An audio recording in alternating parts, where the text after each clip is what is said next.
Cinderella is classified as ATU 510A from folklore studies and has variations all over the world. It's not just a Disney movie based on Brothers Grimm. It's actually found all over the place, from Finland to Sardinia, from Slovakia to Japan, from India to North American First Nations, and from Chile to Egypt, and from Namibia to South Africa. Hi, I'm Eric Goodwyn. I'm a psychiatrist and fantasy author, and this is the Imaginarium, where we explore the imagination in all its aspects, from folklore to psychotherapy to neuroscience. So, what is the Cinderella folktale type all about? Well, in this story, a young woman is mistreated by her stepmother and stepsisters, and she's forced to live in the ash as a servant. Well, then they all go to a ball, or in some versions, a church.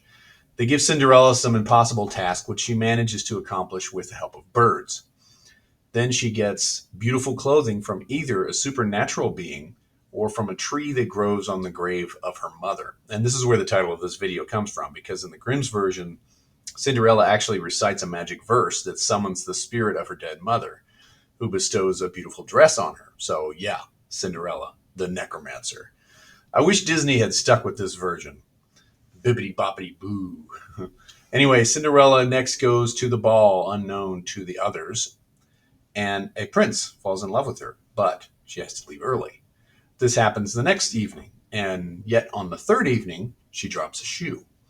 The prince says he will marry only the woman whom the shoe fits, and the stepsisters cut pieces of their feet who fit in the shoes. That definitely was not in the Disney version. But the birds call attention to this lie, and Cinderella is taken from hiding to put the shoe on, to try it on. And because it fits, of course, she gets the prince. So what is this story really about? Now, remember, folktales have very special qualities because they're told in some cases over literally thousands of years, which means hundreds and hundreds of retellings.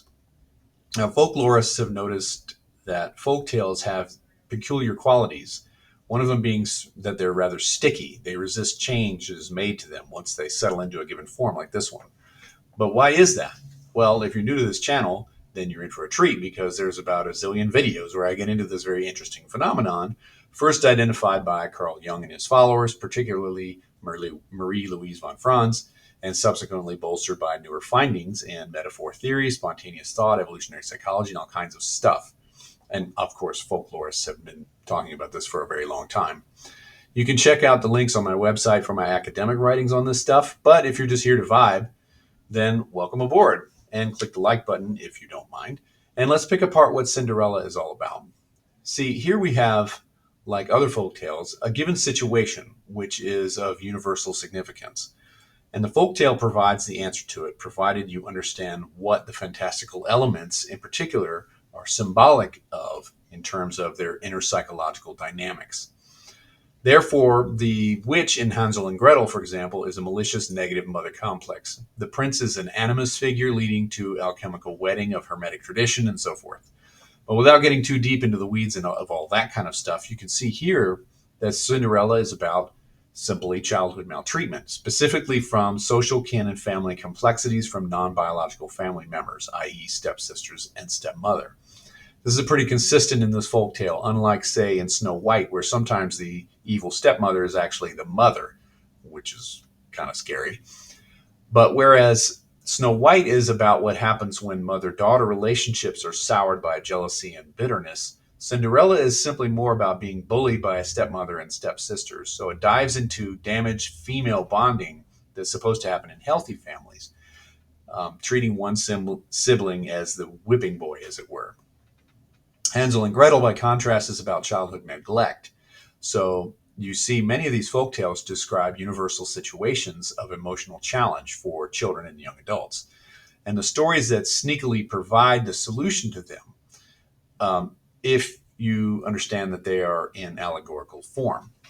The key element here is the necromancy of Cinderella, that is cueing into her true mother, the archetypal mother, whether it is via her dead spirit or a fairy godmother. In folktales, you always know you're dealing with unconscious imaginal creations when you dive into the fantastical, and you have witches and talking animals and all that kind of stuff. The magical elements signify that you're dealing with inner unconscious dynamics.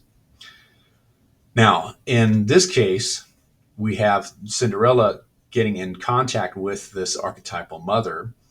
And in the Disney version, it's a fairy godmother. And in many versions, it's something like a supernatural being like this. But even the fairy godmother, it seems rather innocuous on the surface, but it is a god mother.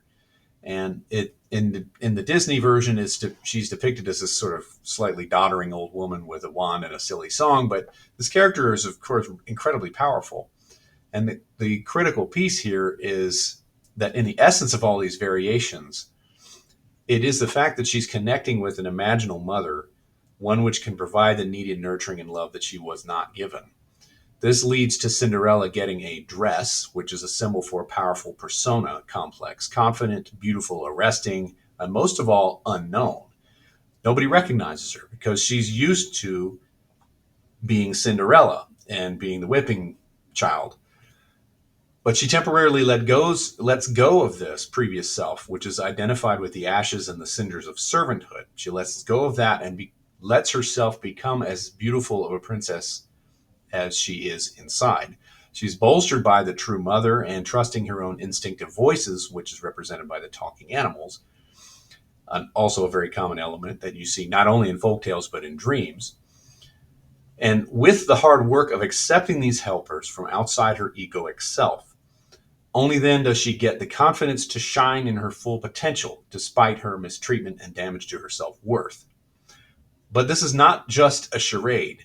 She is being authentic as well, which is what the shoe is all about. The shoe signifies her authenticity within this new persona, which, through the dancing and the prince, is finally revealed to the world to be her true new self. No one else can fit into her shoes, though the stepsisters try through their Procrustean means unsuccessfully.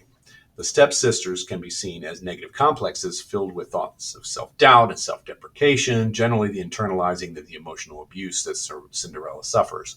But they, of course, are not her. They're not authentic. They're not true. They can never fill in the shoes of the true Cinderella, as they represent the false self. So once she comes out of hiding, this is another key detail here, she's revealed to be the beauty that all the previously had adored at the ball or the church or whatever it is.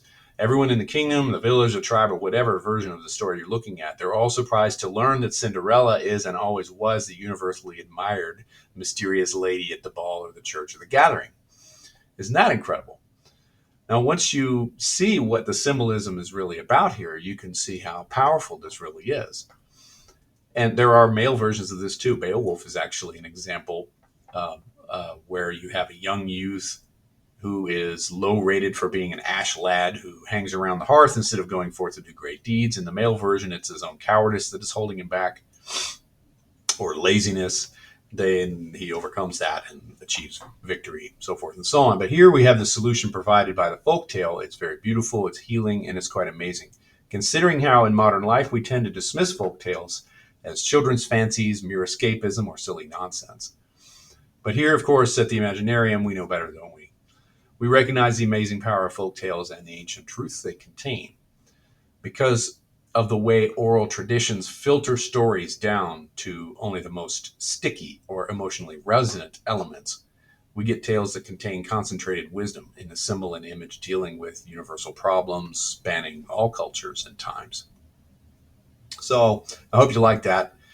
If you want to see what my own mythic storytelling is like, you can check out my debut novel, King of the Forgotten Darkness, the first of the Raven's Tale series. Link is in the description. And just think of a grown-up Narnia meets Pan's Labyrinth. I'll see you next time.